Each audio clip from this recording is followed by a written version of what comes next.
सरकार अधिनियम और उसका सेक्शन 91 एंड 92 संविधान में आया, जिसको कहते हैं 5वीं और 6वीं अनुसूची।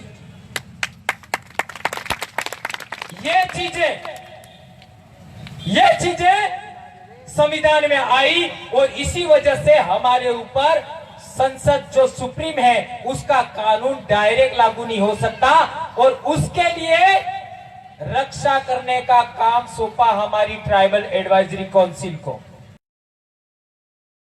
किसको काम सौंपा? Tribal advisory council. तो ट्राइबल एडवाइजरी काउंसिल को काम सौंपा। ट्राइबल एडवाइजरी काउंसिल में हमारे नेता लोग होते हैं, तो नेता लोगों को ये काम करने से रोकने के लिए तत्कालीन समय की जो राज्य व्यवस्था थी, तत्कालीन समय की जो पार्टियां थी, तत्कालीन समय के जो दल थे, उन्होंने एक षड्यंत्र किया। क्या? नॉमिनेशन का पावर, नेताओं के नॉमिनेशन का पावर अपने पास रखा। ये पूना पैक्ट कहते हैं इसको, पूना पैक्ट। 1950 से पहले पूना पैक्ट एससी पर लागू था, आदिवासियों पर लागू नहीं था। जब सबसे पहला चुनाव हुआ, उस चुनाव के बाद में आदिवासियों पर पूना पैक्ट थोपा गया और हाई कमांड ने नॉमिनेशन का पावर अपने पास रखा। नॉमिनेशन का मतलब समझे?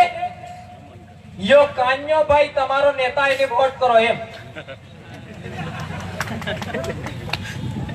तमार विचार થઈ ગયો ના અમાર તે માન્યો ભાઈ કાઢવો है તે તમારા વાળી ને સાલે એમ। समझ में आया? पार्टी ने क्या तय किया? कानिया भाई तुम्हारा नेता होगा। समाज ने क्या तय किया? मानिया भाई हमारा नेता होगा। तो तुम्हारी बात रिजेक्ट, उनकी बात मान्य। समझ में आया? अब कानिया भाई उनके द्वारा नॉमिनेटेड है, तो वो तुम्हारी बात मानेगा, उनकी मानेगा। समझ में आ गया? इसलिए सुप्रीम आपका क्या कहते हैं, पार्लियामेंट के कानून डायरेक्ट आपके ऊपर लागू हो जाते हैं। वो आदिवासी देश आजाद होने से पहले आजाद था। आजाद देश के अंदर आदिवासी को गुलाम बनाने के लिए ये बहुत बड़ा षड्यंत्र 1951 में हुआ। इस षड्यंत्र को खत्म करना है तो नॉमिनेशन का, सिलेक्शन का पावर आपके हाथ में होना चाहिए, आपके हाथ में होना चाहिए।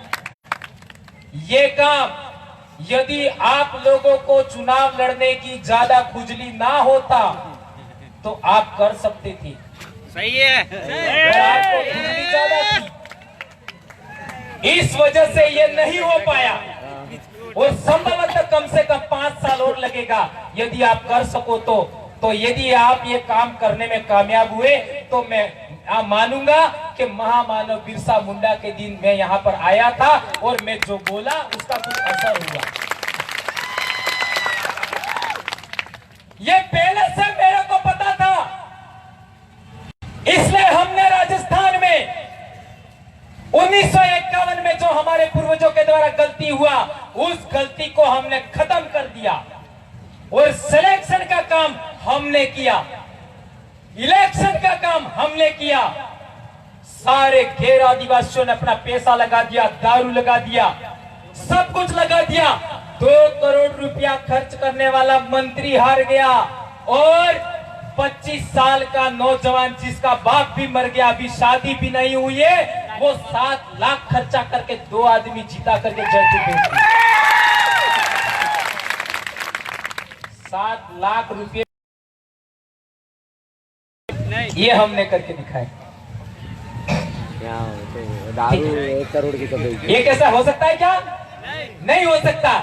और जो दूसरे एमएलए थे वो केवल चक्की चलाते थे, वो आज भी बैठ नहीं पाते, चल नहीं पाते। महेंद्र भाई को पूछो, वो प्रचार में आए थे, बैठ भी नहीं पाते, चल भी नहीं पाते, लेकिन जबान से शेर के समान है, नहर के समान है, दुकान चलाते थे। उनको हमने भेजा, समाज ने सिलेक्शन किया। और अभी पंचायती राज में क्या क्या होने वाला है इसका मैं यहां से नहीं कह सकता। बहुत सारी लीडरशिप, एक नया नेतृत्व खड़ा हो रहा है और ये काम आज की तारीख में हमारे इलाके में हो रहा है। तो क्या यह आपके इलाके में होना चाहिए कि नहीं होना चाहिए? होना चाहिए। इसके लिए सामाजिक लीडरशिप, सामाजिक स्वार्थ के लिए काम करना है, निजी स्वार्थ के लिए काम नहीं करना है। एक बात और, हमारे इलाके में हम लोग ये जो हमारा जयस संगठन मध्य प्रदेश, बीटीएस संगठन गुजरात और आदिवासी परिवार आधा गुजरात और राजस्थान, ये 3 बड़े संगठन मिलकर के अब प्रोग्राम बना रहे हैं 4 राज्यों का। कितने राज्यों का? 4 राज्यों का राष्ट्रीय प्रोग्राम बना रहे हैं। उसमें 7 से 8 बिंदु हम तय कर रहे हैं। उन तय बिंदु के आधार पर ही हम आने मई 2015 में हमने 2020 के लिए जो मुद्दे तय किए थे वो 2018 में पूरा हो गए। 2 साल पहले, अभी हम 2 साल के लिए प्लानिंग बना रहे।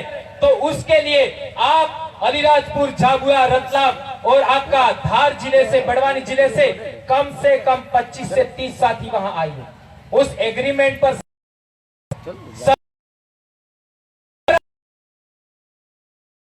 हम लोग आने वाले 2